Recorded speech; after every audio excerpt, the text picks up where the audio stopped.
السلام علیکم ورحمۃ اللہ۔ ان الحمد للہ نحمده ونستعینه ونستغفره ونعوذ باللہ من شرور انفسنا وسیئات اعمالنا من يهده الله فلا مضل له ومن يضلل فلا هادي له اشهد ان لا اله الا الله وحده لا شريك له واشهد ان محمدا عبده ورسوله صلى الله عليه واله وسلم فان خير الحديث كتاب الله وخير الهدي هدي محمد صلى الله عليه واله وسلم وشر الامور محدثاتها وكل محدثة بدعة وكل بدعة ضلالة وكل ضلالة في النار. أما بعد، أعوذ بالله السميع العليم من الشيطان الرجيم من همزه ونفخه ونفثه.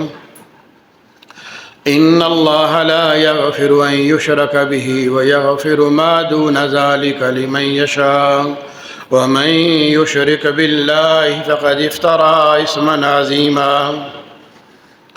وقال الله تعالى في مقام آخر: ومن يشرك بالله فكأنما خر من السماء فتخطفه الطير أو تهوي به الريح في مكان سحيق. اللهم صل على محمد وعلى آل محمد كما صليت على إبراهيم وعلى آل إبراهيم إنك حميد مجيد. اللهم بارك على محمد وعلى آل محمد كما باركت على إبراهيم وعلى آل إبراهيم إنك حميد مجيد.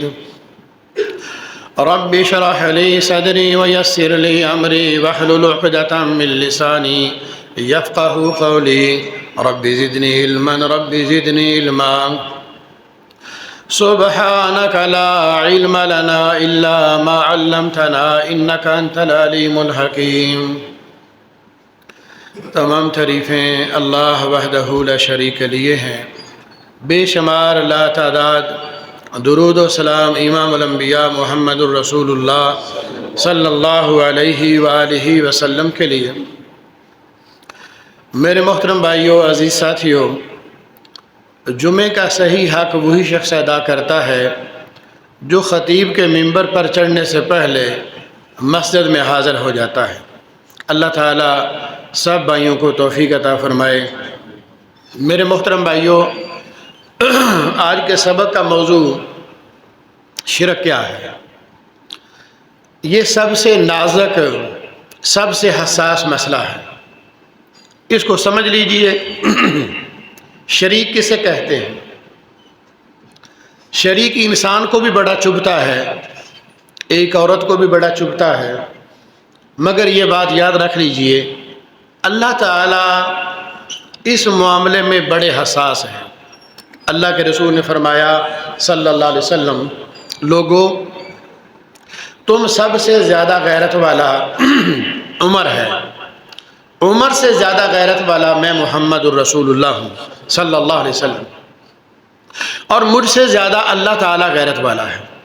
اللہ تعالیٰ کو اس معاملے میں بڑی غیرت اور حیا ہے کہ کوئی اللہ کے ساتھ شرک کرے۔ اب شرک کیا ہے؟ اللہ کی ذات میں، اللہ کی صفات میں اور اللہ کے احکامات میں کسی کو اللہ تعالیٰ کا پارٹنر سمجھنا، حصہ دار سمجھنا، ساجی سمجھنا، شریک سمجھنا، یہ سمجھنا کہ کائنات کو پیدا کرنے کے اندر اللہ تعالیٰ کے سوا کسی اور کا حصہ موجود ہے، اور اس کائنات کو چلانے کے اندر کسی اور کا حصہ بھی موجود ہے، اور اس کائنات میں عبادت میں اللہ تعالیٰ کے ساتھ کسی اور کی عبادت بھی ضروری ہے۔ یہ تین اہم سیکٹر ہیں جن کو سمجھنے کی ضرورت ہے۔ سب سے پہلے اللہ تعالیٰ نے پہلی بات کا جواب دیا ہے، فرمایا: ھذا خلق اللہ فارونی ماذا خلق الذین من دونی بل الظالمون فی ضلال مبین. لوگو، ھذا خلق اللہ، یہ زمین و آسمان تو میں نے پیدا کیے. فَأَرُونِي مَاذَا خَلَقَ الَّذِينَ مِن دُونِي، اس پوری کائنات کے اندر پہاڑوں سے، غاروں سے، آسمان و زمین سے، سورج و چاند سے، ستاروں سے، فرشتوں سے، انسانوں سے، ان سب کو تم دیکھ لو، میں نے پیدا کیا ہے. اگر میرے علاوہ کسی نے کائنات کا کوئی ذرہ پیدا کیا ہے تو مجھے دکھا دو. اب دیکھو میری اور آپ کی نظر تو محدود ہے، لیکن اللہ رب العالمین کی نظر محدود نہیں ہے. ساری کائنات اس کے سامنے، اس کی کوئی حیثیت اہمیت نہیں ہے. وہ فرماتے ہیں کہ اگر کہیں کسی کوشے میں کسی نے میرے علاوہ کوئی چیز پیدا کی ہے تو مجھے دکھا دو. اور پھر قرآن مجید میں سورہ حج کے آخری رکوع میں اتنی کھلی بات کہی، کہا یا ایھا الناس ضرب مثل فاستمعوا له ان الذين تدعون من دون الله لن يخلقوا ذبابا ولو اجتمعوا له وان يسلبهم الذباب شيئا لا يستنقذوه منه ضعف الطالب والمطلوب. لوگوں ایک مثال بیان کرتا ہوں، توجہ سے سن لو. جن لوگوں کی تم میرے سوا عبادت کرتے ہو، چاہے وہ بت ہیں، چاہے وہ انسان ہیں، چاہے وہ اولیاء اللہ ہیں، چاہے وہ ملائکہ ہیں، چاہے وہ انبیاء رسول ہیں. آج دھوکہ دیا جاتا ہے کہ جی آیات میں تو بتوں کا تذکرہ ہے، مگر یہ اس کے اندر ہمارے اولیاء اللہ کو اور ہمارے جناب انبیاء کو اور ہمارے غوث کتب ابدالوں کو ان کو شامل کر لیتے ہیں. میں شامل نہیں کرتا. قرآن مجید کہتا ہے، سورہ اعراف ہے، آیت کا نمبر 194 ہے، فرمایا ان الذین تدعون من دون اللہ عباد امثالکم. لوگوں تم جن جن کو اللہ کے سوا پکارتے ہو نا، وہ تمہاری طرح کے بندے ہیں. فادعوہم فلیستجیبوا لکم. جب تم ان کو پکارتے ہو قبروں پہ جا کے یا بتوں پہ جا کے یا جہاں کہیں بھی جاتے ہو، اگر زمین پر بت تھے تو وہ نیک لوگوں کی مورتیاں تھیں. قرآن مجید میں سورہ جن میں اللہ فرماتے ہیں وَدًّا وَلَا سُوَاعًا وَلَا يَغُوثَ وَيَعُوقَ وَنَسْرًا. یہ 5 نیک لوگ تھے، پہلے نبیوں کی، پہلی امتوں کے نبی تھے. عبداللہ بن عباس صحیح بخاری میں کہتے ہیں کہ یہ 5 جن کا نام قرآن مجید نے گنوایا ہے، یہ 5 نبی تھے یا 5 ولی تھے جن کے ناموں کے بت بنا کے مکے والے پوچھتے تھے. اب اس غلط فہمی کو بھی سمجھ لیجئے. اب اللہ فرماتے ہیں کہ یہ جن جن کو تم پکارتے ہو، چاہے وہ بت ہیں، چاہے وہ انسان ہیں، چاہے وہ انبیاء ہیں، چاہے وہ ملائکہ ہیں، جن کو بھی تم پکارتے ہو، من دون اللہ لن یخلقوا ذبابا، انہوں نے پوری کائنات میں ایک مکھی بھی تو پیدا نہیں کی اور نہ یہ پیدا کرنے پر قادر ہیں، بلکہ ہم نے ان کو پیدا کیا. یہ خود پیدا کیے گئے ہیں.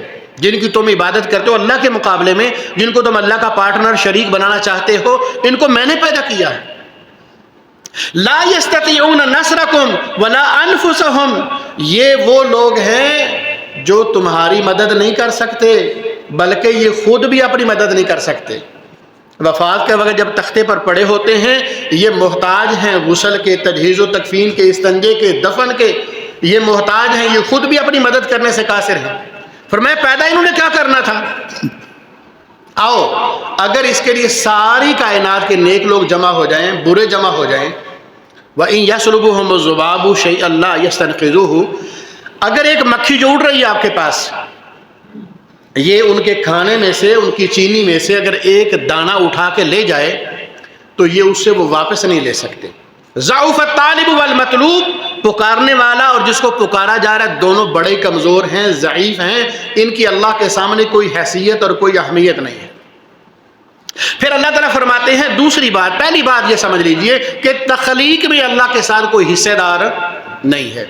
دوسری بات یہ ہے کہ اللہ کے حکم کے اندر بعض لوگوں نے آج یہ عقیدہ بنایا ہے کہ بھائی اللہ تعالیٰ نے کائنات کو پیدا تو کر لیا، جس طرح ایک بادشاہ کو ملک چلانے کے لیے وزراء کی ضرورت ہے، جس طرح اپنے ساتھ مشیروں کی ضرورت ہے، اللہ تعالیٰ نے اب زمین پر یہ کام اپنے نبیوں کے سپرد، اولیاء اللہ کے سپرد، غوث کتبوں ابدالوں کے سپرد کر دیا ہے. سارے کام اللہ نے بانٹ دیا ہیں. اب اللہ کے پاس الوہیت کے سوا کچھ نہیں ہے. آپ سورہ الکہف کو اللہ کے نبی صلی اللہ علیہ وسلم نے ہر جمعہ کے دن تلاوت کا حکم دیا ہے. سورہ الکہف بڑی عظیم سورت ہے. ہر جمعے کو پڑھنے کے لیے جو تاکید کی گئی ہے نا، جیسے سورہ ملک و رات کو پڑھنے کی تاکید ہے یا سورہ بقرہ کی آخری 2 آیتیں ہیں، جہاں جہاں قرآن مجید کے وہ حصے جو نبی صلی اللہ علیہ وسلم نے پڑھنے کے لیے تاکید فرمائی ہے، وہ سارا قرآن عقیدے سے بھرا ہوا ہے، اللہ کی توحید سے بھرا ہوا ہے۔ اب سورہ کہف کے اندر اللہ نے بڑے بڑے مسئلوں کا جواب دیا ہے۔ پہلے تو 3 بڑے مسئلوں کے لیے یہ صورت نازل ہوئی ہے۔ صحابہ کہف کا قصہ تھا، اور نبی صلی اللہ علیہ وسلم سے جو سوال کیا گیا وہ قصہ تھا، موسیٰ اور خضر کا قصہ تھا، اس کے اندر اور ذوالقرنین کا قصہ تھا۔ یہ 3 بڑے سوال تھے جن کے جواب کے لیے صورت نازل ہوئی۔ مگر یہ صورت اتنی اہم ہے، اگر واقعتاً کوئی بندہ جمعے کے دن اس کو ترجمے سے پڑھ لے تو اللہ کی قسم کبھی اللہ کے ساتھ شرک نہیں کر سکتا۔ اس میں اللہ فرماتے ہیں وَلَا يُشْرِكْ، یہ اصحاب کہف کا پورا قصہ بیان کرنے کے بعد نا، جہاں سے لوگوں نے لوپ ہول لینی تھی کہ بھائی یہ بھی کوئی پہنچے ہوئے تھے، اللہ فرماتے ہیں وَلَا يُشْرِكْ فِي حُكْمِهِ أَحَدًا، اللہ وہ ہے جو اپنے حکم کے اندر پوری کائنات میں سے کسی کو شریک نہیں کرتا۔ اگر اتنی بات ہوتی نا کہ کسی کو شریک نہیں کرتا، یہ چھوٹی بات تھی، اس کے اندر سے چور دروازہ نکل سکتا تھا۔ اللہ نے لفظ استعمال کیے ہیں وَلَا يُشْرِكْ فِي حُكْمِهِ أَحَدًا، کسی ایک کو بھی وہ شریک نہیں کرتا۔ کوئی کائنات میں ایسا نہیں ہے جو اللہ کے حکم میں شریک ہو سکے۔ آج تو لوگوں نے پتہ نہیں اللہ کی ذات کا کیا مذاق بنا دیا ہے۔ میرے محترم بھائیوں، اب یہ 2 سیکٹر ہو گئے، پہلے اللہ کا حکم، اور قرآن مجید میں اللہ صاف کہتے ہیں وَمَن يُدَبِّرُ الْأَمْرَ وَمَن يُدَبِّرُ الْأَمْرَ، اور لوگوں سنو أَلَا لَهُ الْخَلْقُ وَالْأَمْرُ تَبَارَكَ اللَّهُ رَبُّ الْعَالَمِينَ، اور لوگوں خبردار سن لینا، کسی کے دھوکے میں نہ آنا، یہ کائنات تیرے رب نے پیدا کی ہے، اس میں اس کے سوا کسی کا حکم بھی نہیں چلتا، اور وہی ہے جو بڑا بابرکت ہے، جو تمام جہانوں کا اکیلا ہی رب ہے۔ سب سے پہلی بات سمجھ لیجیے، پیدائش کے اندر کائنات میں کوئی شریک نہیں ہے، اس کے حکم کے اندر بھی کوئی شریک نہیں ہے، اور تیسری بات کہ اس کی عبادت میں کسی کو شریک کرنا ہے کہ نہیں کرنا، وہ سمجھ لیجئے کہ سورہ الکہف کی آخری آیت کا آخری جملہ من کان یرجو لقاء ربہ فلیعمل عملا صالحا ولا یشرک بعبادت ربہ احدا، جو اللہ سے ملاقات کرنا چاہتا ہے نا اچھے ماحول کے اندر، جو اللہ سے ملاقات چاہتا ہے کہ جب میں ملاقات کروں تو میرے گناہ معاف کر دے، فرمایا 2 کام کر لے، نیک اعمال کرے اور اس کی پوری عبادت کے اندر کسی کائنات میں سے کسی ایک کو بھی شریک نہ کرے، کسی ایک کو بھی شریک نہ کرے، کسی کو نہیں، کسی ایک کو بھی شریک نہ کرے۔ اب یہ 3 باتیں آپ بنیادی سمجھ لیجئے۔ اب کئی لوگ یہ کہتے ہیں کہ یار یہ ہمیں شرک سمجھ نہیں آتا، بڑی آسان سی بات ہے۔ آپ اپنی بیوی سے بڑی محبت کرتے ہیں، آپ کی بیوی آپ سے کہتی ہے، آپ شام کو گھر میں تشریف لاتے ہیں تو وہ کہتی ہے کہ آپ بہت اچھے ہیں، بڑے باکمال ہیں، بڑے با کردار ہیں، بڑے اوصاف ہیں آپ کے اندر، مگر ایک بندہ آج سبزی بیچنے کے لیے ہماری گلی میں آیا تھا، وہ بھی کچھ کم نہیں تھا، وہ بھی کچھ کم نہیں تھا۔ آپ کو اندر بڑی آگ لگے گی کہ بیوی میری ہے، نان نفقے کا بندوبست میں کرتا ہوں، یہ میرے علاوہ بھی کسی کو کچھ سمجھتی ہے، انسان سے برداشت ہوگا نہیں ہوگا۔ اور اگر اس سے بھی خطرناک بات، آپ کی بیوی آپ سے یہ کہے کہ آپ تو بڑے اچھے ہیں، بڑے خوبصورت ہیں، مگر وہ جو تمہارا جگری دوست ہے نا، اس کے کیا کہنے ہیں۔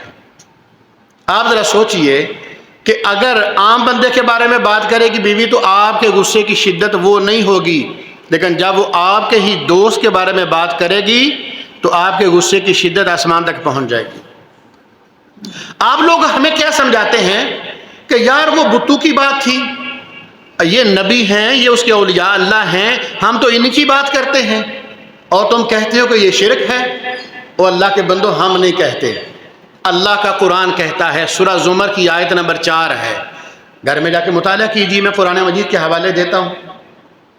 اللہ فرماتے ہیں مشرکین مکہ کے بارے میں، وہ اللہ کی پیدائش میں کسی کو شامل نہیں سمجھتے تھے، وہ سمجھتے تھے اللہ اکیلا پیدا کرنے والا ہے، وہ سمجھتے تھے اللہ کے حکم میں بھی کوئی شریک نہیں ہے، وہ سمجھتے تھے کہ اللہ کی عبادت میں بھی کوئی شریک نہیں ہے، سب باتیں مانتے تھے۔ مگر وہ کیا کہتے تھے، ذرا غور کرنا اس بات پر۔ وہ کہتے تھے جب بیت اللہ کا طواف کرتے، یہ مسلم کے اندر حدیث ہے 2815، وہ جب بیت اللہ کا طواف کرتے، حدیث کے راوی عبداللہ بن عباس ہیں، جب طواف کرتے تو کیا کہتے، لبیک اللہم لبیک لا شریک لک لبیک، لبیک اللہم لبیک، اللہ ہم حاضر ہیں، اے اللہ ہم حاضر ہیں، لا شریک لک لبیک، تیرا کوئی شریک نہیں، تیرا کوئی شریک نہیں، تو اکیلا ہے، ہم حاضر ہیں۔ یہاں تک جب آتے تو نبی صلی اللہ علیہ وسلم کیا فرماتے؟ ویلکم قد قد قد، اور تمہاری بربادی ہو، یہاں تک رہ جاؤ، نجات پا جاؤ گے۔ وہ کیا کہتے؟ وہ کہتے الا شریکن ہوا لک تملکہ وما ملک، مگر وہ جو تیرے محبوب ہیں نا، تیرے خاص بندے جن کے بت ہم نے اندر کعبے میں رکھے ہیں، ابراہیم، اسماعیل، مریم، اللہ کے برگزیدہ تھے کہ نہیں؟ ابراہیم برگزیدہ تھے کہ نہیں؟ اسماعیل برگزیدہ تھے کہ نہیں؟ صحیح بخاری میں حدیث ہے، نبی صلی اللہ علیہ وسلم نے مکہ فتح کیا، آپ بیت اللہ کے اندر داخل نہیں ہوئے، آپ نے کہا پہلے بت نکالو 360، جب بتوں کو توڑ کے نکالا گیا تو 2-3 بت چھوڑ دیے گئے، آگے کہا اللہ کے رسول صلی اللہ علیہ وسلم ایک ابراہیم کا بت ہے، ایک اسماعیل کا بت ہے، ایک مریم علیہ السلام کا بت ہے۔ اللہ کے رسول اندر داخل ہوئے، اپنی کمان سے ضربے لگا کے، ٹھوکریں لگا کے زمین پر پھینکا اور توڑوایا اور ڈیر میں ڈلوایا اور کہا اللہ ہلاک کرے کافروں کو، مشرکوں کو۔ ابراہیم کے ہاتھ میں فال کے تیر دیے، اسماعیل کے ہاتھ میں فال کے تیر دیے، میرا ابراہیم تو فال نکالنے والا نہیں تھا، وہ تو مشرک نہیں تھا، وہ تو موحد اور مسلمان تھا۔ اور انہی بتوں کو توڑوانے کے بعد محمد رسول اللہ اس ڈیر پر کھڑے ہو کے کہتے ہیں لا الہ الا اللہ وحدہ، کائنات والوں سن لو، لا الہ الا اللہ وحدہ انجز وعدہ ونصر عبدہ وہزم الاحزاب وحدہ، اللہ اکیلا ہے، اس کا کوئی شریک نہیں ہے۔ اس نے اپنے بندے سے وعدہ کیا تھا ہجرت کی رات مکہ تجھے دوں گا، اس نے دے دیا، اس اکیلے نے اپنے بندے کی مدد کی اور اس اکیلے نے سارے لشکروں کو شکست دے دی۔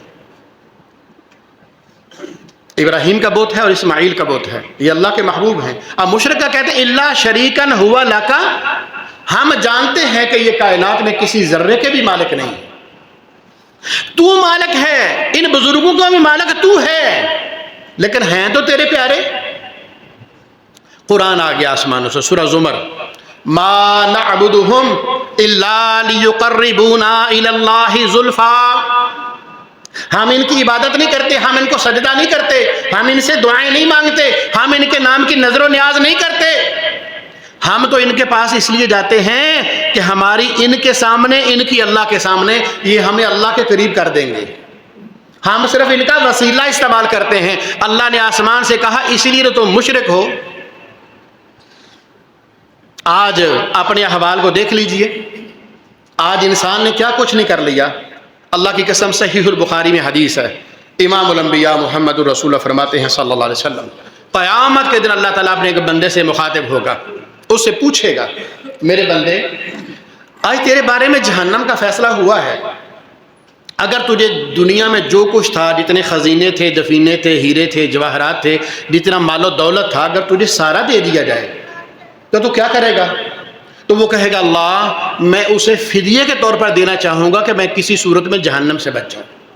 تو اللہ فرمائیں گے کہ میں نے تو اس سے تم سے بہت ہلکی بات کی تھی، جب تو آدم کی پشت میں تھا تو میں نے تجھ سے کہا تھا کہ میرے ساتھ شرک نہ کرنا، صرف میرے ساتھ شرک نہ کرنا، وَيَغْفِرُ مَا دُونَ ذَلِكَ، اس کے علاوہ زمین و آسمان کی فضا کے برابر گناہ لے کے آنا، میں اتنی ہی مغفرت لے کے تجھ سے ملاقات کروں گا، بس میرے ساتھ شرک نہ کرنا۔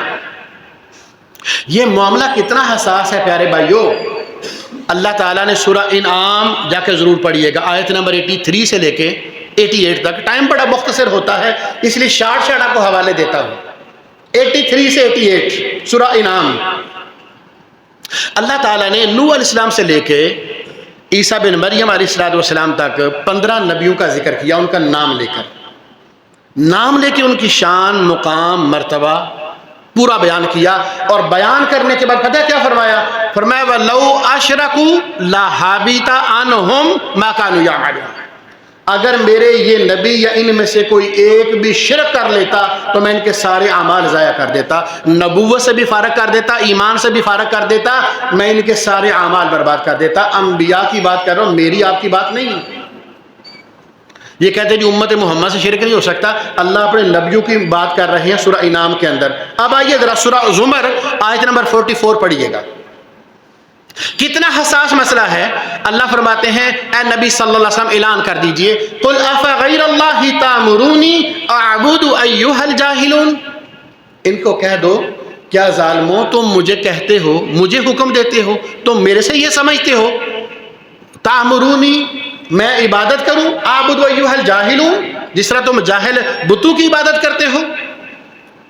وَلَقَدْ أُوحِيَ إِلَيْكَ وَإِلَى الَّذِينَ مِن قَبْلِكَ، اے نبی ہم نے آپ کی طرف بھی وحی کی ہے اور پہلے نبیوں کی طرف بھی وحی کی تھی۔ پہلے نبیوں کی طرف کون سی وحی تھی؟ وہ سورہ انعام 83 سے 88۔ وَلَقَدْ أُوحِيَ إِلَيْكَ وَإِلَى الَّذِينَ مِن قَبْلِكَ، آپ کی طرف بھی وحی کر رہے ہیں۔ ہم نے آدم کو، نوح کو، ابراہیم کو، تمام نبیوں کو وحی کر کے کہا تھا لَإِنْ أَشْرَكْتَ لَإِنْ أَشْرَكْتَ لَيَحْبَطَنَّ عَمَلُكَ وَلَتَكُونَنَّ مِنَ الْخَاسِرِينَ، اگر تم نے بھی اللہ کی ذات میں، صفات میں، عبادت میں کسی کو شریک ٹھہرایا، کسی کو پارٹنر بنایا، کسی کو برابر کا حصے دار بنایا، تمہارے بھی اعمال برباد کر دیے جائیں گے۔ کتنا حساس مسئلہ ہے اور آج میرے نزدیک کتنا چھوٹا سا مسئلہ ہے۔ اب تیسری بات ہے کہ اللہ کی عبادت میں کسی کو شریک نہیں کرنا۔ ہم اتحیات میں بیٹھتے کیا کہتے ہیں؟ التحیات للہ، اللہ میری زبان میں سے جو کلمہ نکلے گا نا خالص تیرے لیے نکلے گا۔ التحیات للہ والصلوات للہ، میں جتنے بھی اعمال کروں گا نا مالی طور پر، جس میں پیسہ لگے گا یا میرا مال لگے گا، کوئی چیز، اللہ وہ تیرے لیے لگاؤں گا۔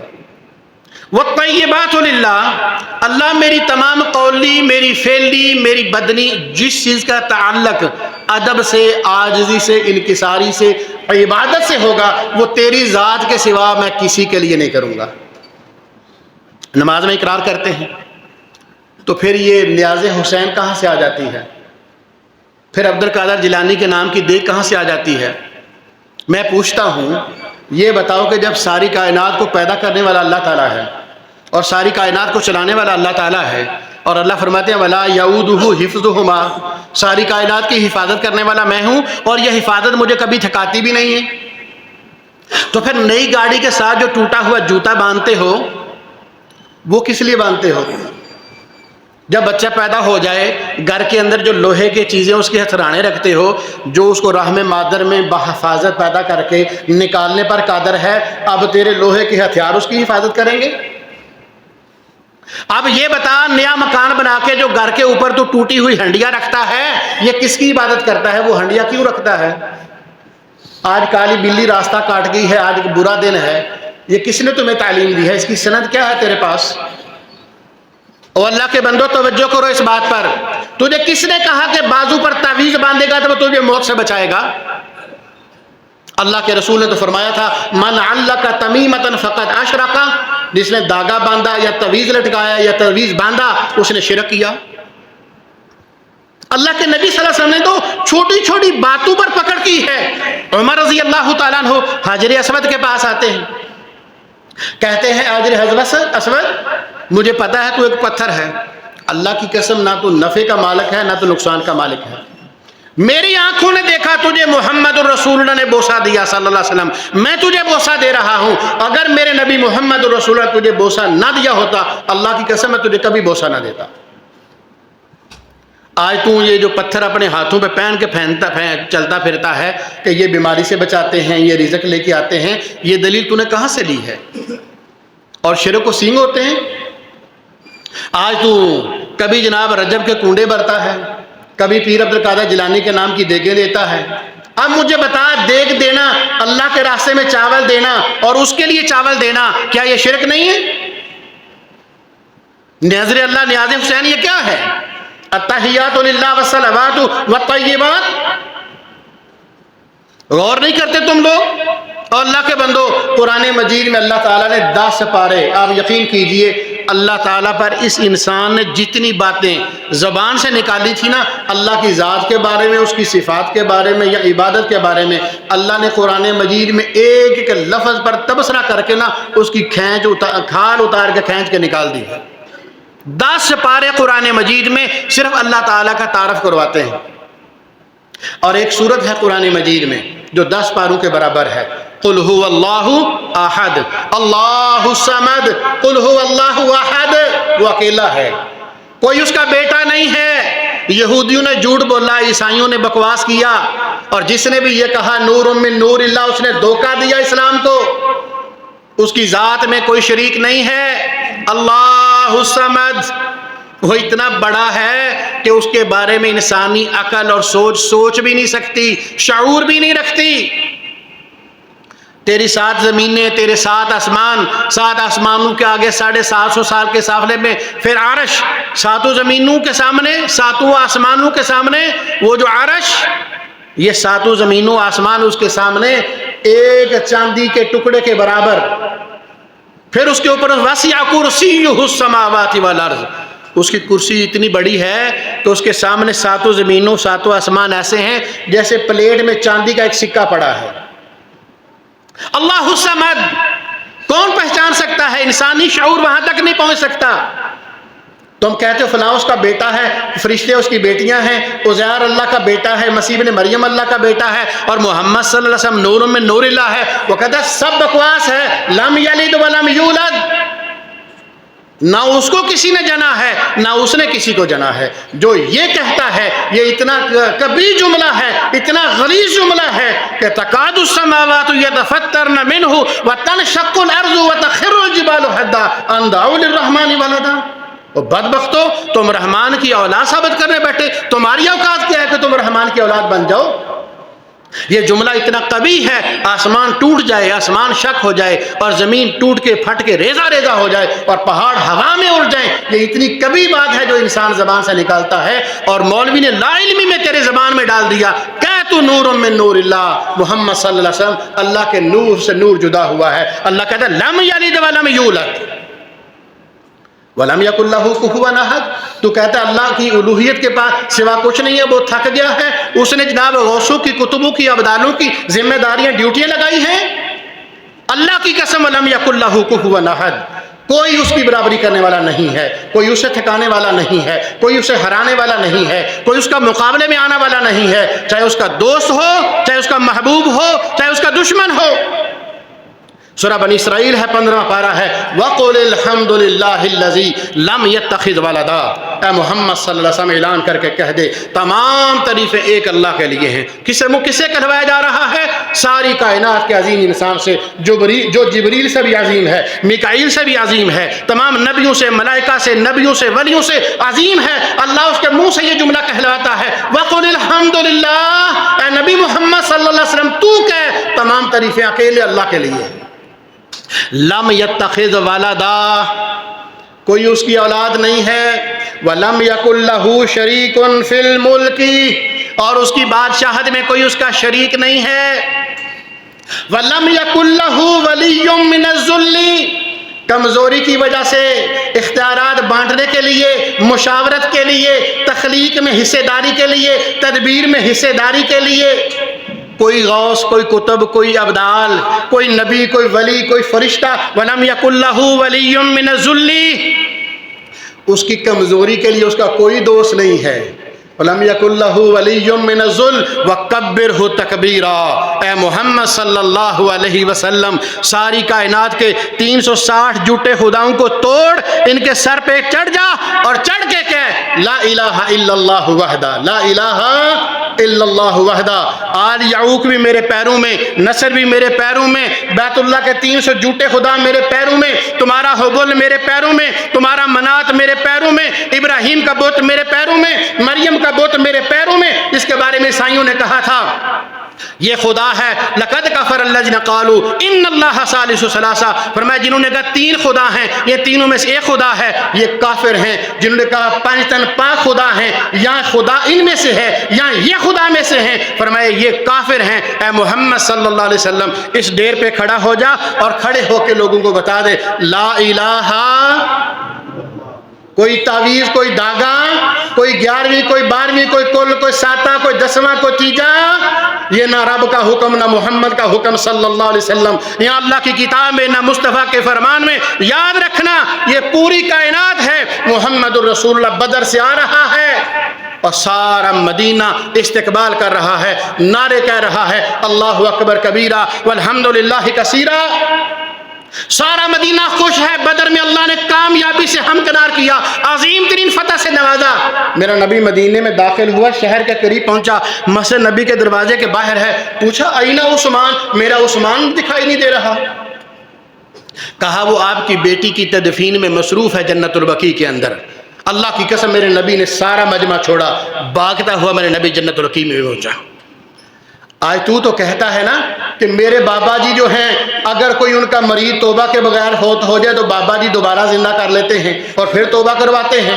کسی کو تو کہتا ہے میرے بابا جی روحوں کی چھالیاں چھین لیتے ہیں، اور محمد رسول اللہ کی بیٹی ہے صلی اللہ علیہ وسلم۔ الفاظ پہ غور کرنا، حدیث بخاری مسلم کے اندر میرا نبی قبر پہ جاتا ہے، میت کو قبر میں ڈال دیا گیا، میرے نبی زارو قطار رو رہا ہے، اپنا کمر بند کھولتا ہے، کہتا ہے میری بیٹی کے اوپر ڈال دو، اور پھر جناب تدفین ہونے لگی، میرا نبی رونے لگا اور دعائیں کرنے لگا، اللہ تو جانتا ہے میری اس بیٹی نے بڑے زخم کھائے ہیں، میری اس بیٹی نے بڑی تکلیفیں اٹھائی ہیں، اللہ یہ محمد الرسول اللہ کی بیٹی نے ہجرت میں بڑی تکلیفیں اٹھائی ہیں، اس کو طلاق ہوئی ہے، ابھی نوجوانی میں تھی، اس کے بڑی بڑی تکلیفیں تیرے نبی کے لیے اٹھائی ہیں، اللہ اس پر رحم فرمانا، اللہ اس کی قبر میں اس کے لیے آسانی کے معاملے کر دینا۔ یہ کون ہے؟ یہ محمد الرسول اللہ ہے صلی اللہ علیہ وسلم۔ اس نے تو نہیں کہا میں اسرائیل سے جلدی واپس آ، میری بیٹی کو لٹا، میں ایک دفعہ ملاقات کروں گا پھر تدفین ہونے دوں گا۔ تم نے کون سا دین سمجھا ہے، کون سا اسلام سمجھا ہے؟ اللہ کی قسم اللہ سورہ اعراف میں کہتے ہیں لا یستطیعون نصرکم، ساری کائنات مل بھی جائے تو تمہاری مدد کرنے پر قادر نہیں ہے، ولا انفسہم ینصرون، اور وہ خود بھی اپنی مدد کرنے پر قادر نہیں ہے۔ میرے محترم بھائیوں، اللہ کے واسطے کہتا ہوں اللہ کی کتاب کو ترجمے سے پڑھنا شروع کر دو۔ قرآن مجید کے 10 پارے، کئی ہزار آیتیں انسان کے دماغ میں شیطان نے آج تک جتنے گندے خیالات اپنے رب کے بارے میں پیدا کیے ہیں، اللہ نے ایک ایک خیال کو اٹھا کے پھینکا ہے اور عقیدہ توحید کو صاف کر کے ساری کائنات کو یہ درس دیا ہے۔ قل هو اللہ احد اللہ الصمد لم یلد ولم یولد ولم یکن لہ کفوا احد۔ قیامت کے دن ایک بندہ آئے گا بڑے بڑے پہاڑوں کی طرح نیکیاں لے کر آئے گا، مگر قرآن کہتا ہے عقیدے میں شرک ہوگا، عاملۃ ناصبہ تصلی نارا حامیہ، عبادتوں کے تھکے ہوئے، تہجدوں پڑھ کے تھکے ہوئے، اذکار کر کے تھکے ہوئے جہنم کو روانہ کر دیے جائیں گے۔ مگر ایک بندہ آئے گا جو زمین و آسمان کے برابر گناہ لے کے آئے گا، اس کے پاس عقیدے کے سوا، توحید کے سوا کچھ نہیں ہوگا۔ اللہ تعالیٰ سارے گناہ ایک پلڑے میں ڈالے گا، اس کا صرف عقیدہ توحید دوسرے پلڑے میں ڈالے گا، یہ جھک جائے گا، یہ ایک نیکی کی وجہ سے جنت کی طرف روانہ کر دیا جائے گا۔ اللہ سے دعا ہے اللہ بات کو سمجھنے کی، اس پر عمل کرنے کی توفیق عطا فرمائے۔ اقول قولی ھذا واستغفر اللہ لی ولکم ولسائر المسلمین والمسلمات واستغفروا انہ هو الغفور الرحیم۔